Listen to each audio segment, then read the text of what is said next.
Well,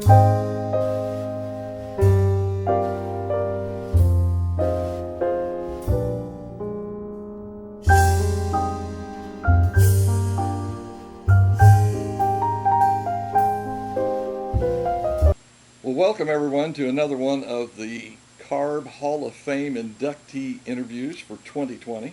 And we are going to be talking about C.H. Hines today, and we've got his son Chuck Hines here with us.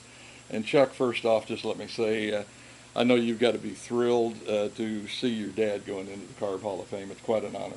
Yeah, we sure are. We're appreciative of the Carb Hall of Fame and what they did to recognize him and what the accomplishments he had and what he did in the sport he loved. Yep. I think we here in the particularly Missouri area are really fortunate to have Carb. I've talked to several other racers, and most of them say, "Gee, you wish we had a club like that in our area that, remembered people that have raced over the years." There really just are not very many people like the Carb Hall of Fame. Yeah, that's true. And it's just what they do.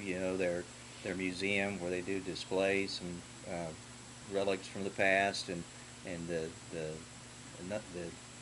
people they put into the Hall of Fame and just the banquet and everything else. Yeah. It's really nice of them, and it's good for our sport. Absolutely. Yeah. Preserving the past, I think, is Yes. their byline or whatever you want to call that, as I Uh-huh. recall. But after growing up in Slater, Missouri, uh, your dad only went to the eighth grade, but yet he had such an interest in mechanical things that it would take him to a working career, first off, which of course we all got to make money, Yeah. but then also to a sport that he really, and I like this term, lived to love. He did. Yeah, he was born in 32, kind of in a rural area just outside of Slater. Um, and his life as a young child, he was the only one there and raised by his mother and stepdad. And, obviously a time in our country when, things weren't plentiful. And, he did what he could. He made it finished up the eighth grade. And then from that point on, he fended for himself a little Mm-hmm. bit and uh, took an interest in a lot of things mechanical, and that kind of intrigued his interest. I think he saw the automobile as a way to get out and get about, and that's that kind of got him started. I think that's kind of laid the seed for the race cars. He kind of joked and told a story one time that I think he had a car and a buddy of his. They were running around in Slater, Missouri, and I think probably doing a little hot rodding, and Uh-huh. the sheriff or the policeman pulled him over and got him out of his car, and I think put him in the jail, and asked him who the other guy was. Of course, Dad wouldn't say, so the policeman took Dad's car and started riding around Sedalia, or Slater, I'm sorry, and then the other guy pulled up and said, "Hey, Charlie, what'd they do to you?" And the policeman said, "Come here, I'll show you what I did to him." So I think they hauled him off, and but that was one of the very early stories with Very. his upbringing. Yeah. Uh-huh. In 1952, he actually starts putting things to work, though, as far as the racing goes. And his first endeavor in the racing world would be with a 37 Ford Coupe. I mean, you have to wonder, it's probably like nowadays, it seems like a lot of well, of course, most of the 55s through 57 Chevrolets are gone, except for the ones that have been restored. But I'm sure these 37 and 32 coupes and whatever, they disappeared pretty quick too. But the first thing that he did involved a 37 Ford Coupe, and this was with a friend of his that was named Harvey Murrow. Tell us a little bit about the deal between the two of them on this first car. Sure. Harvey and his wife Norma, they were they lived in an apartment with apartment house with my dad and my mom. And they were two young couples. Kind of Uh-huh. just getting started, and I think Harvey and Dad kind of got their heads together, and of course that was kind of at the point where the CMRA was getting organized, and there was a lot of racing going on in the area, and it was the kind of the jalopy cars, Like we've got on a picture of right here. Yes, this particular one's the 32 Ford that Dad had. This was the second one. We go ahead. That's right. But they put together a deal and got a 37 Ford. I'm pretty sure it's probably just a matter of knocking the windows out of it and putting some roll bars in it and no taking fenders. it to the racetrack. and there is a picture of it. We'll see it here later. Okay. But, and at that point, they did run number 11, and it's got a furniture store sponsorship on the side of it. And that furniture store is actually my grandfather's business. Oh, really? So that's where that sponsorship came from. Nothing like a little family sponsorship. No, that's right. Yeah, yeah. Kind of a win-win for both. Yes. Yep. What racetracks were they trying out this new hobby that they had discovered with this 37 Ford? Now, is this the 37 Ford? No, this is still the 32. Oh, okay. Yeah, we've only got one picture of the 37. Oh, okay. Pop up. But so yeah, the CMRA was pretty well organized. There were racetracks. There were racetracks at Syracuse, Missouri. It's my understanding. I don't know that they ever ventured there, but they did go to Sweet Springs, Missouri. There was a racetrack over at Moberly, Missouri. I think it's called Greyhound. There was a Thunderbolt Speedway at Sedalia. And I'll be honest, I don't know which one of those venues they took the 37 to, other than I'm pretty sure they took it to Marshall and probably Sweet Springs. Right. Yeah. So that was, but still pretty much in that central Missouri area. Oh, there. yes. Yeah. Absolutely. Okay. By the time the second car came along, your dad was kind of backing out of the driving. I'm trying to remember, did he have an accident or anything that kind of enhanced that wanting to leave? Yeah. There's an interesting story about that. Dad had a friend that was in the Air Force, and whenever he came back from the Air Force, he had brought back a fighter pilot helmet, and it was, Dad always talked about it, said nobody had a helmet like that. I bet not. Yeah, they had the old Cromwells with the leather straps, but this fighter pilot helmet, Dad, it was, he said it was a little big for me. So I think one night over at Sweet Springs, and him and Harvey, when they first started, they kind of shared the driving duties.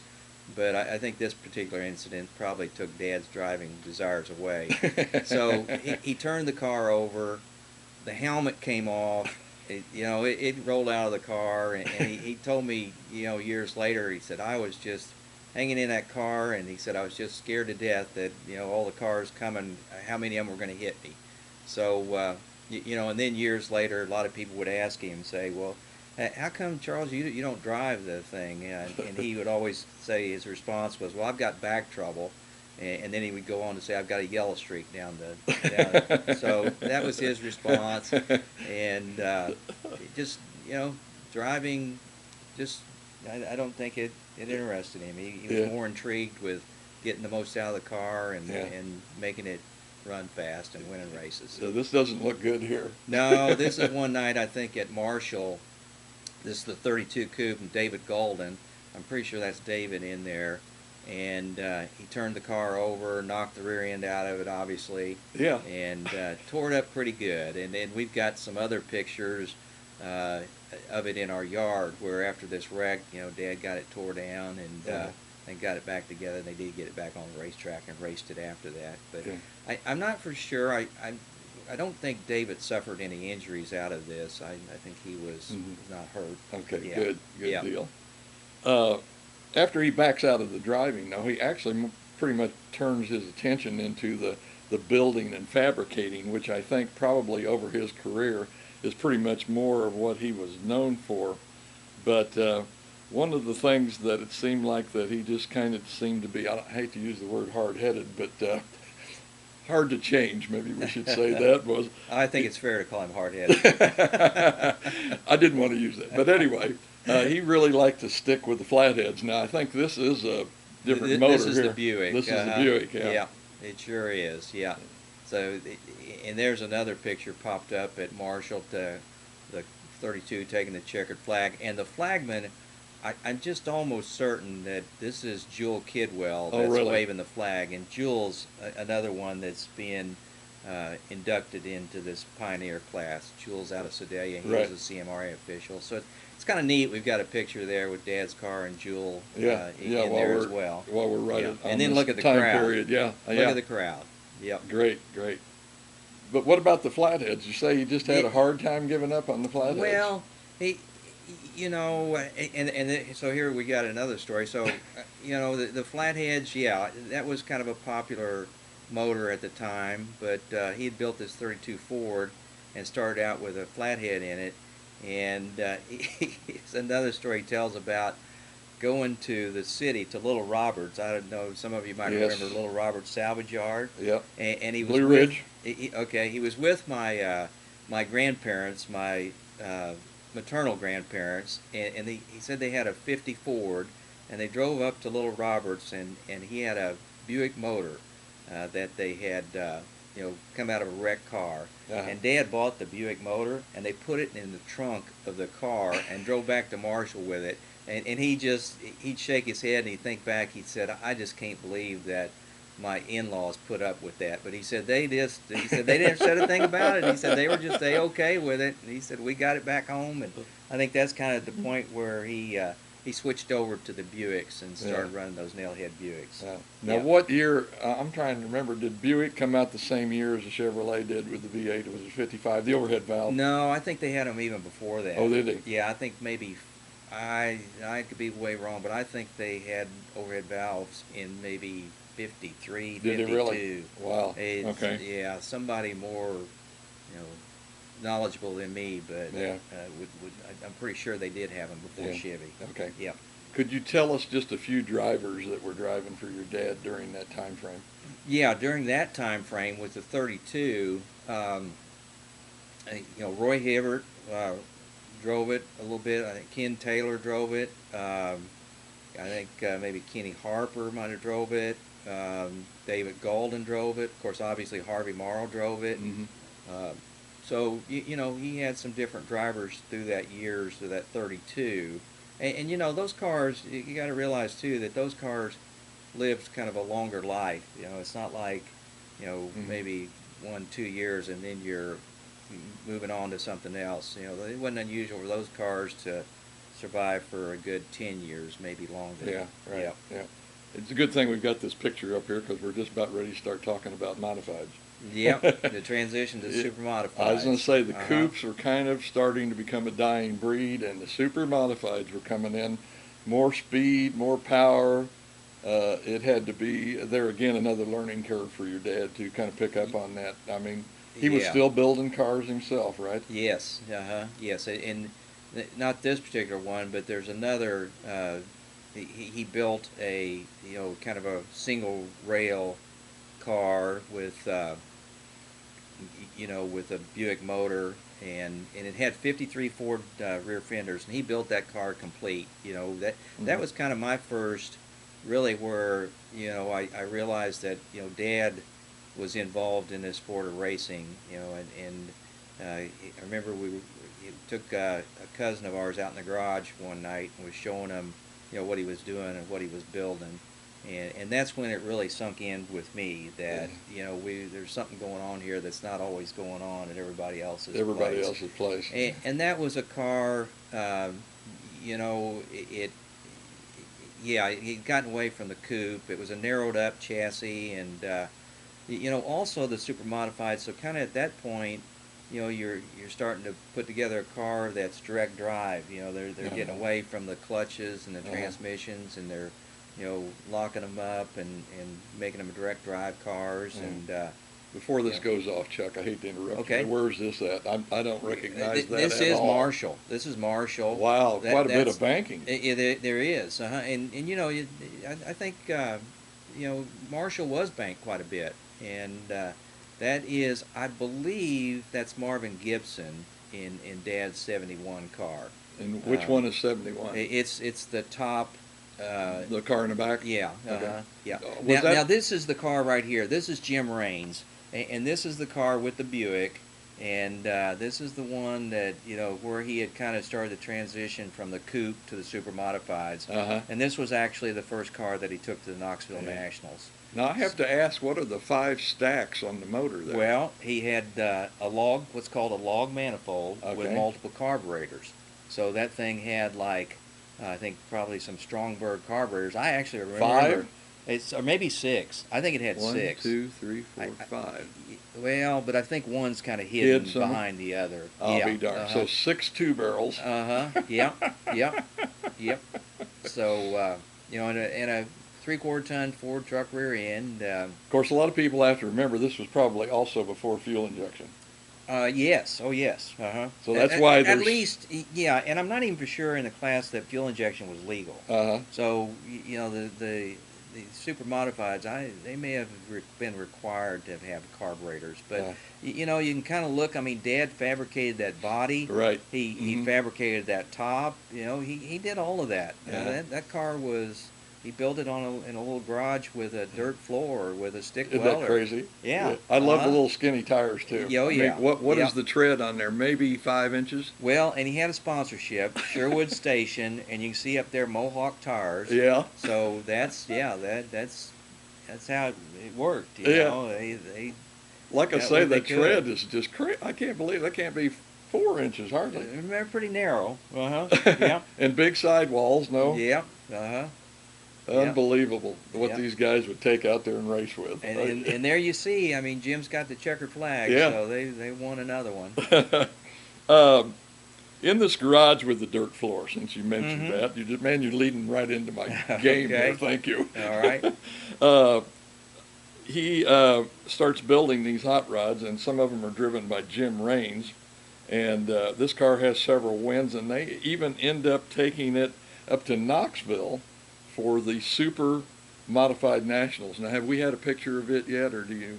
Well, this is the car. This is the one This here. is the one. Oh, boy. This is the car that Okay. they started.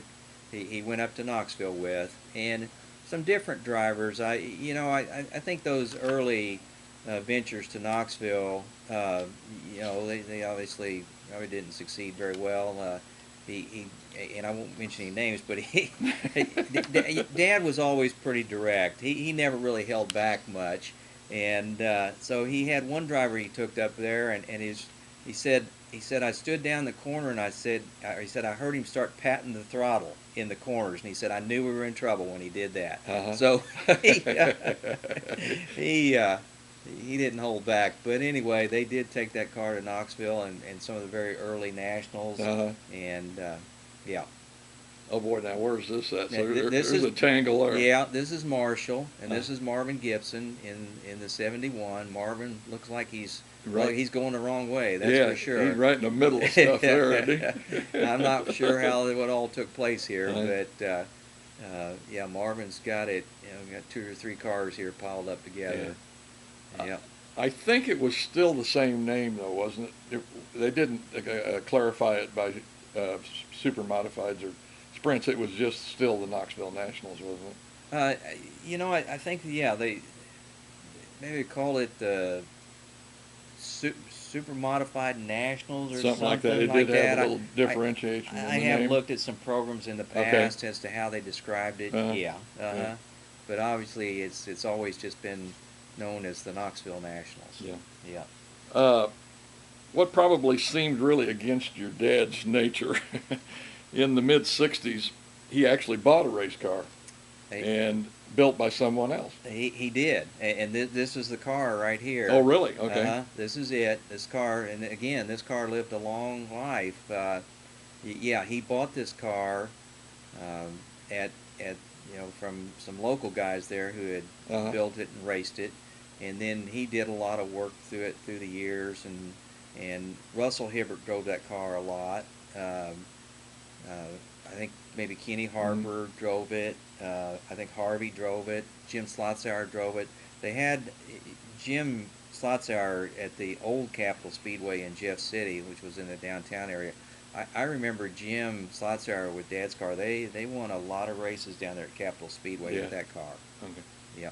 And I think he was in partnership with Bob Walker, and they would have a bunch of wins. By the way, where is this at, Chuck? This is at Sedalia. I kind of thought it was, but it looks a little Sedalia. different. It does. This is the half mile at Sedalia, And there's of course there's one car there on the very inside of the hub rail. Now Dad's car is on the next car over. Second one over. Second Okay. one over, Yeah. and that's the Buick. Su-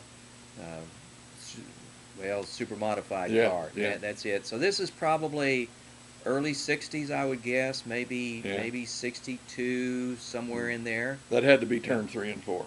That's coming out of turn 4. And I love the guardrails. It looked like the guardrails wasn't even hardly Well, above the wheel. I think they're wood. Yeah. Yep. Compared to the track being shut down a year or so ago, Yeah. with them redoing, I think, the inside part of that. But anyway, Yeah.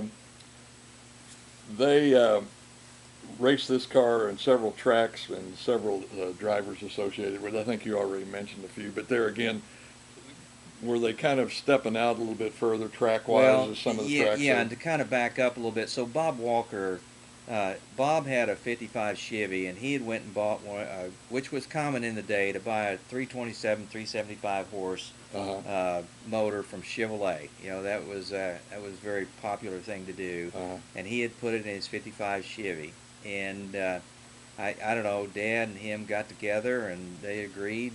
Bob took the motor out of his '55 and Oh my gosh. they put it in Dad's race car, Oh and my gosh. that was kind of how that got started. You know, Yeah.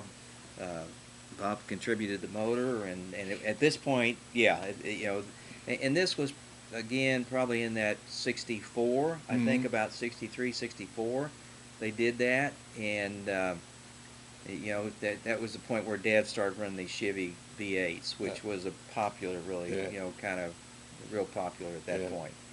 Kind of made the big switch to the high RPM, whatever you want to call those the small block Chevy, yeah, small block that's Chevys. when it came on, and that was, you know, that was kind of at the point where, you know, put fuel injection on it, started going to quick change rear ends, and you know, that's just another thing I would like to kind of mention about Dad, just to kind of share with you how he did things.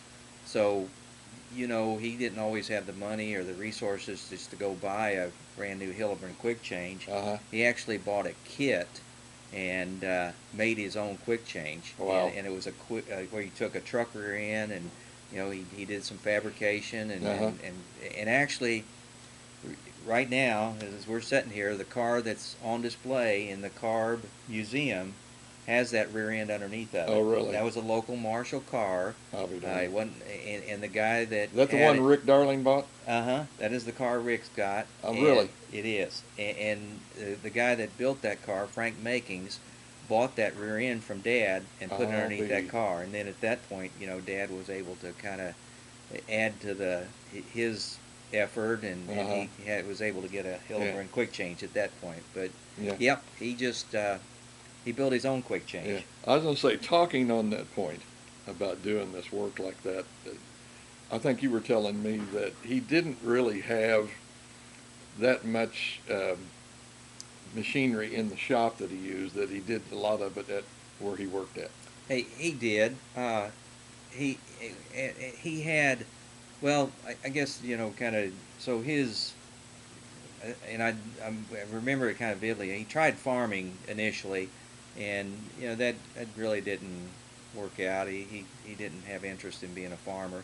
So he went to work at a local food manufacturing plant there in Marshall, Missouri, and became a maintenance mechanic. And you know, he learned a lot there. And you know, I mean, he did have, you know, stick welder, torch. You know, he had access to a bender, obviously, and some things like that. But as far as lathes and mills, that's what I'm talking about. Yeah, that you know, he had access to where he worked, and then also there was a local machine shop there in Marshall that, you know, I think all those guys kind of really helped, and would, you know, Dad could use them when he needed to, and they would do stuff for him as well. Right. Yeah. I love this. I think it was you I was talking to. Isn't this one of the early bolt-on roll cages here? That is his CAE copy. Yep, that's actually Jim Jenkins driving that car. I think it looks to me like it's at Sedalia. But Jim drove this. This is kind of at the point, you know, where Dad was winding down after, you know, the building this last sprint car, and you know, but Jim did win a feature for him down at Jeff City Yeah. in the early 70s. Right. Yeah. Uh, Starting with a night in July of 1966, we're going to tax your memory. I know you know what I'm talking about, but anyway, Yep. Uh-huh. involving Marvin Gibson Yep. at Sportsman Speedway and ending with the Knoxville Nationals that same year.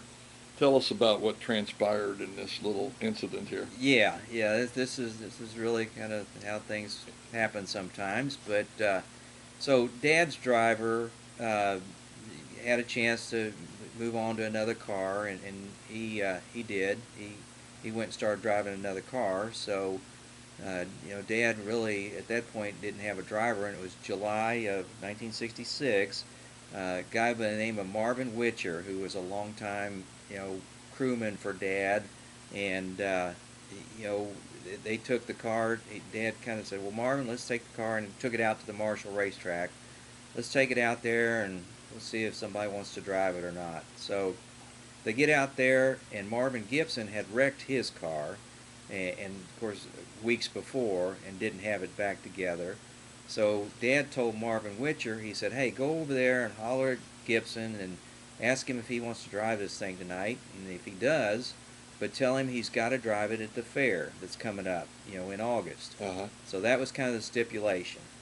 So Marvin went up there and grabbed Gibson, and Gibson, I think he probably tripped over himself to get down there to get in it. He was more than happy to go drive it. Yeah. And Marvin, got in there and got himself all situated. And on that night, it just, I guess all the stars aligned, and Marvin won he won the trophy dash. He finished second in his heat, and he won the feature. So just shy of a clean sweep. Yeah. But so I think at that point, the Dad and Marvin kind of hit it off, Uh-huh. and said, "Well, we probably should keep going with this and see how we can how it goes." And at this point, they raced another week, and then Marvin, of course, the Nationals is coming up. And Marvin's, pleading with Dad. He said, "Hey, let's go to Knoxville. Let's go run the Nationals." Uh-huh. And Dad said, "Oh my, I don't know if we're ready for that or not." Yeah. He had been there in years past, and he kind of knew how tough it was. But he told Marvin, he said, "Oh, I just don't know if we're ready." And Marvin said, "Oh yeah, yeah." And Dad said, "Well, now, have you ran up there recently?" And Marvin said, "Oh yeah, yeah, yep. I've been up there recently." So Dad said, "Okay, all right, we'll go." So they got stuff together, and August comes around, and they take off, and they get up there to the Nationals. And I think at that point it was maybe 3 nights, 2 qualifying nights, and then the Saturday night final. And they get up there, and Marvin goes out in hot laps, and Marvin's in the practice of using just one of those flip shields on his helmet. I guess he came in, he told Dad, he said, "I can't do this." He said, "That flip shield," he said, "those mud clods are just," he said, I can't see." Uh-huh. So Dad suggested to him, he said, "You go down and talk to Ken Taylor." He said, "Ken's been up here, and see if Ken's got some goggles, and let Ken ask you, you talk to Ken, see what he advises." So he goes and talks to Ken, and sure enough, Ken's got some goggles for him, and kind of helps Marvin out and tells him what he needs to do. And he also tells Marvin, he said, "Now you really, to get around this place," he said, "you just got to pretty much hold it wide open all the way around there." And he said, the track will hold you, and he said, it's a fast place. So Marvin comes back, he's got the goggles, and he's got what he needs. And so that's their qualifying night, and they they qualify pretty decent. They end up in the B feature, but it's about mid-pack of the B feature. And so Saturday night for the finale, rained. It rained the show out, and so they rescheduled it for Sunday afternoon. So Sunday afternoon they come back. Marvin's starting mid-pack of the B feature, and I certainly didn't witness it, but I've heard the story many a time. And I think Marvin just kind of, found a groove, and the car worked good, and everything worked out really good. Marvin found a way to pass, and he started passing cars and just kept passing them, and got to the lead, and ended up winning the race, I think, pretty substantially. And of course, now at that point in time, you didn't transfer to the A feature. Once you Mhm. won the B, that That's was it. You didn't go any Field farther. was set. They're not moving Yes, anybody. there wasn't any transfers. So they had, they won the B main in '66, and that's that was a pretty neat accomplishment. And Yeah. I guess we can also, so just to kind of build upon that, they went back in '67. I was gonna say. Yeah, Mhm. okay. Yeah, and in was it 71 that they ran the whole No, season at Knoxville, or was no, '67. 67? Okay. 67, Yeah, they here we come go. back, yeah. Yeah, okay, I got my Yeah, place yeah. now. They come back in '67 with the super modified, and they start running weekly at Knoxville. They start going up there on a Mhm. weekly basis, and they started running pretty decent and having some good finishes. Come to the Nationals in '67, and Marvin qualifies. I think I went back and looked the other day. I think they qualified 17th or 18th in the A Uh-huh. main of the '67 Nationals, and Marvin finished 10th. He finished in the top 10 Uh-huh. in '67, and then for the weekly points, they finished 5th in the Mhm. weekly points at Yeah. Knoxville in '67. Right. So yeah, Yeah. Is there anybody in this picture here, Chuck, that we should know? Is this uh, CMRA this here? is kind of CMRA. Ken Taylor, is there. Bill Oots is there. Russell Hibbert's there. My dad's there. My dad's there in the cap, uh, Uh, kneeling. He's the 1, 2, 3, 4, the fifth one from the right. okay, 1, 2, 3, 4, 5. Okay, yeah, Yeah, I see him. yeah, that's my dad, and I don't know why he must have, maybe the driver wasn't around or what, I'm not Uh-huh. sure, but he accepted the trophy. Donnie Cooper's there, Jim Jenkins, Harold Crumley, Tom Maycock, Tom Corbin's in that picture, Jim Slotzauer's in there. That's pretty much a who's who of the Jay Lyle's in CMRA. it. It is. There's just Donnie Hurd's there. There's we have identified all of them at some point, but I'm Uh-huh. sorry I can't name them every Oh, one that's of all them. right. But I figured you'd know some of them yeah, that we yep. would know their names. And the big trophy in the center there is what was called the CMRA Traveling Trophy. So if you won the points, Uh-huh. you got the trophy for a year, and Uh-huh. then you brought it back. Yeah. But Ken, I think after you won it so many times, I don't know how many times, Ken Taylor was just kind of, he was a dominant force in the Uh-huh. CMRA. He won it enough times that he actually ended up winning, Mhm. keeping the traveling trophy. Right, okay. Yeah. All right. Yeah. Well, then in the '68 season, he starts to build a CAE copy sprint. Now, when we say that, does that mean that he had the blueprints for it or whatever, and he was just building his own car off of the blueprints? That's correct. Yes, CAE, which was Colbert Automotive Engineering. I think a guy by the name of Jim Colbert, out of I think he was out of California. He built race cars, and he had actually probably published some blueprints for Uh-huh. building a sprint car. And yeah, Dad had a copy of those blueprints, and again, because of he didn't have the resources to go buy stuff. Uh-huh. He built his own sprint car. Right. And at this point, he did start over in the small garage, but kind of at this point, he probably '68, '69, he did move into another shop there in Marshall. That had had a concrete floor Had a concrete anyway. floor. But and it was a little nicer shop, Uh-huh. and it kind of became a hub for the local Right. racing community. You're right. And yeah, that's the car he built. But this car still doesn't see the track for a while because he is kind of busy and whatever. It doesn't get on the track until '69, and again, Gibson is behind the wheel. This car would end up really having some good runs and a lot of wins, I'm sure, and did really well at State Fair in '71. It did. This car had obviously the V8 Chevy and fuel injected, and this was kind of also a car that at some point they ran Yeah. a wing on it. Sometimes Yeah. they ran it without a wing, but Yeah. this was kind of that point. And then in 1971, Marvin drove it in '69. Marvin kind of moved on and joined the ranks of IMCA and started running some of the IMCA stuff. All right. And so in '71, Bob is also from Marshall. Bob drove it, and they went to the Missouri State Fair, and I think this was a deal where you qualified one weekend, then you came back and ran the championship race the next weekend. Well, Bob, his qualifying night wasn't so great, but he did make the A main, and they started deep in the field the next weekend for the championship race. And Bob drove again, kind of from the back to the front, drove it up to the front, and we finished second. Dad did in that in that race, and Steve Schultz was the guy that won the race, and Steve was driving the car that little Joe Saldana had won the Knoxville Nationals in 1970. Wow! So that was a Beck state-of-the-art sprint car, and Dad's car ran second it. Yeah. Before this pops off, this is you here, right?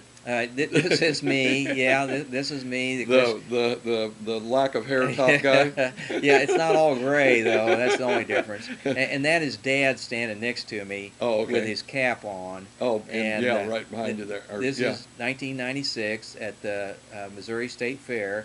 We used to run over there on a weekly basis. Dad built the motors for our effort. And we had ran the hot laps, and we cut a tar down. That's what's going on. And actually, this night in '96, we won the feature that night. So yeah, we sure did. Way to go, Chuck. Yeah, we did. I bet your dad was as proud as he could be. He was, and actually in '96 we also went on to win the sprint car championship at this Sedalia. Really? Yeah, we did. Oh, way to go, man! So I say all the time, I'm one of the luckiest guys in the world. I got to race, and I know others did too, but my dad there with me, and my son and my nephews, and a lot of family and friends. It was just a really neat thing. I bet it was. Yeah. Absolutely. Yep. It had to be. And it was great to have Dad. I mean, he just, he had lived this stuff and kind of just knew, helped a lot and really got us up to speed real quick. Yeah. All right. In the 70s, your dad was kind of starting to back off on things as far as running a race car regular, but he's still doing building, manufacturing, motor work, and working on other people's cars there at the newer shop that you were talking about in downtown Marshall. Did he just want to stay closer to home? What was the reason why he wanted to start slowing down so much? Well, I think to some extent, like I'd said, where for him to compete, he had to work hard at it. Not that anybody else does, because everybody does to be successful. But it's a lot of work. It's a lot of time and effort and finances. And at that point, I guess what is 50 years old, 40 years old? Yeah, that's what I was going to say. Kind of starting to feel it a little. Yeah, kind of. Them long trips on the road, those out-of-town nights. That's right. That's right. It all adds up, man. It does. And I just think at that point he was ready to kind of step back from it. Now, he was still and always was a fan, but also was more than willing to help anybody, that any way he could, and continued to do motor work, build motors, maybe put a roll cage in a car. Worked on a lot of kind of the local street scene, the guys that with the 55s, 57 Chevys, ripping up and down the street. He was building motors for them, and so yeah, he was still involved. And just at that point, probably the going up and down the road, like you're saying, and being there every weekend. Racetrack food. Yeah. I think he was ready to take a break. Yeah, I can understand that. I think you kind of answered my next question, but during the 90s, he's pretty much into just building motors and stuff like that, which I presume, like you say, was for your race team. How old was your dad at that point, and was the racing bug just really starting to kind of get away from him? Well, maybe not the racing bug, because I think once we get it, we always it stays with us. It seems like it never. I say it all the time. I said racing's worse than drugs. With drugs, they got therapy. But so 32, 42, 52, 60. So yeah, he's at this point. He's in his 60s. Yeah.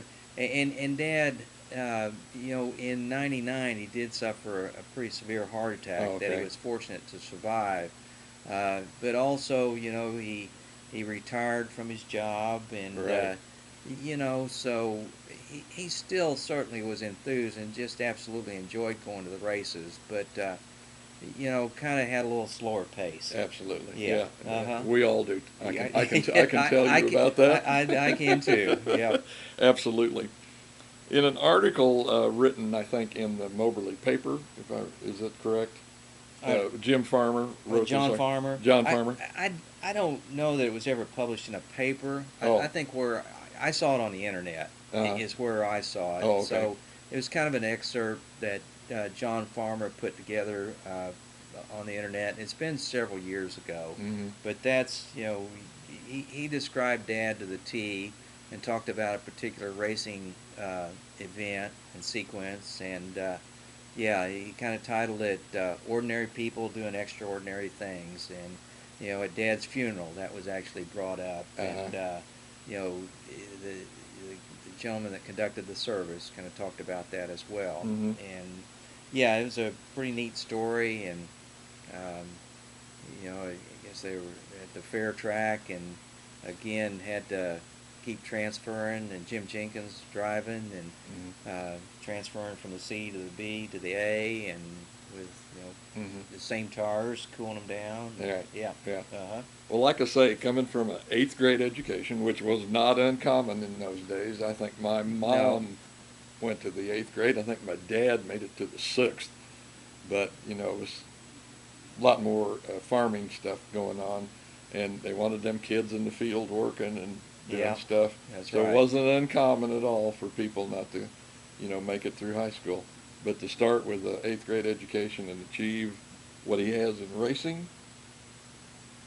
yeah, quite an accomplishment. I agree. It is quite an accomplishment, and I've talked about it with some of his friends and the people that he's worked with, and they all to a T say the same thing, that it's just he was certainly capable, and he was never afraid to dig into something to figure out how it worked. Yeah, that absolutely. he always had a good nature about that, and just kind of made a lot of good friends, and like I said, he was always kind of direct, and I heard a guy describe it really well. He said, he said your dad would sometimes say things that you kind of wished maybe he wouldn't. And someone might find it a little offensive, but he would be the first one to help you out if you were broke down on the side of the road. He would certainly be the first one there to pull over and help you. Absolutely. Yeah. Chuck, it's been a real pleasure to be able to communicate with you about this. It's really been fun, and I've enjoyed it. And once again, let me congratulate you and your family upon your dad's being inducted into the Carb Hall of Fame for 2020. Well, thank you, and thanks for having me and going to the effort to do this, and give me a chance to speak about him and what he did and what he accomplished. Yeah, it's a pleasure. I enjoy these totally. Okay. Yeah, but congratulations, Chuck. Thank you. All right. You. And it's it's great for me, but our family as well. I have a sister. My mother, in fact, we just dropped her off at the airport. My mother's still with us, and I've got kids, and they all. Of course, Dad just passed away in October, but they all enjoyed him, and had a really good life, and Yeah. All right. Thank you, sir. Okay. Thank you. Mm-hmm.